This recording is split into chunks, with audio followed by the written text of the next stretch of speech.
сказочный край. Эти древние каменные сооружения удивляют своей неповторимостью и притягивают к себе взгляды людей по всему миру. Теперь у этих каменных великанов появился свой праздник. В регионе отныне ежегодно в третью субботу мая будут отмечать День ингушских башен. Такой указ еще летом прошлого года подписал глава региона Махмуд Али Калиматов.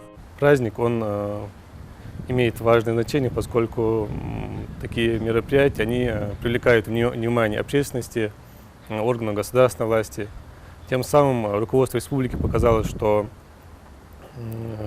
памятники средневековой архитектуры города Ингушетии, они имеют важное значение для вопросов их сохранения, использования и популяризации, и государственной охраны. Башни – один из самых главных символов народа. Сейчас в Горной Ингушетии насчитывается около 5000 древних памятников, от эпохи бронзы до позднего средневековья. Речь идет как о самих башнях, так и о склепах, храмах, святилищах. С прошлого года в Горной Ингушетии ведется активная работа по их учету. Ее начали с одного из крупных башенных селений Эгикал. Мы выявили около 70 до 80 башенных комплексов неучтенных. Сейчас мы эти тоже будем учитывать и полностью делать паспортизацию. Ну, как вам сказать, дальше продолжение тоже следует. В обязательном порядке мы будем уже полностью это все доканчивать, переходить в другие объекты, также делать паспортизации, устанавливать данные, все полностью. Среди самых известных памятников башенные селения Таргим, Хамхи и Эгикал. Крупнейший, отлично сохранившийся замок Эрзе, один из древнейших в России христианских храмов Тхабаерде, замковый комплекс во Внушке, ставший финалистом конкурса «7 чудес России». Однако годы все же берут свое, и со временем эти сооружения начали разрушаться. Сейчас специалистами ведется научно-проектная документация по восстановлению этих объектов. Нами было учтено современное состояние этих объектов. И были сформированы карточки по их состоянию. По своему современному состоянию эти объекты нами были подразделены на 3 вида. С общей сохранностью более 70% и которые представляют угрозу обрушения в ближайшее время. С общей сохранностью менее 70% и тоже которые представляют угрозу обрушения в ближайшее время. И это руинированные объекты. Конечно, те объекты, которые сохранили больший строительный объем, они заслуживают большего внимания, но на них нужно обратить при их реставрации, на них нужно заострить первоочередное внимание, но их нужно восстанавливать, потому что они хорошо сохранились, во-первых, и, во-вторых, мы рискуем их потерять со дня на день. В регионе в эти дни проходят общественные, культурно-исторические, научно-просветительские и другие мероприятия. Специалисты в ходе круглых столов разбирали, как восстановить объекты культурного наследия с минимальными рисками. Нужно обращать внимание не просто физической сохранности этих объектов, но и сохранению историко-культурной ценности объектов культурного наследия. Это в первую очередь достигается тем, что необходимо выбрать наиболее приемлемый вид работ для сохранения памятников Горной Ингушетии. Участники круглого стола пришли к практически единому мнению, что наиболее приемлемым видом работ для данных памятников является консервация, поскольку при консервации консервация способствует сохранению историко-культурной ценности объектов культурного наследия.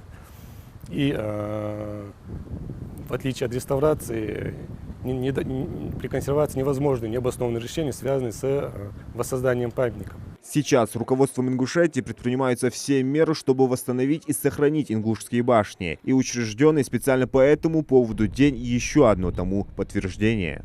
Вековые каменные исполины притягивают к себе внимание гостей и жителей республики. И ингуши, галгей, строители по своей натуре, не только продолжают давать вторую жизнь этим объектам зодчества, но и создают прототипы монументальных сооружений в настоящее время.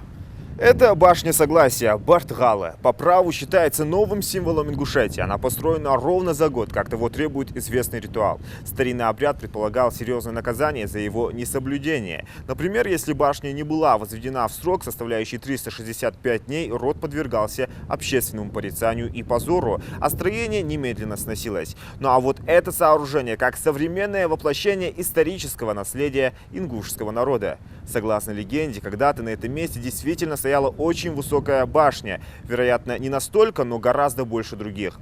Бастион считался символом народной свободы. Но когда на указанное селение напали супостаты, они все сравняли с землей, включая огромную башню. С тех пор ингуши свято верили, что обязаны возвести на этом месте строение выше и краше прежнего, чтобы объединить свой этнос. Уже со смотровой площадки башни Согласия открывается нереальный вид, и каждый турист уезжает отсюда только с восхищением. После посещения этого символического монумента гости республики сразу же направляются в Горную Ингушетию, закрепить, так сказать, полученный эмоциональный эффект. Именно средневековые башни никого не оставляют равнодушным. Я думаю, что Ингушетия и башни сторожевые – это такие сооружения, которые достойны называться чудом России. Потому что впечатление неизгладимое они производят, и значение вот этого шелкового пути, который проходил по этой местности, оно, конечно, решающее место в мировой истории занимает.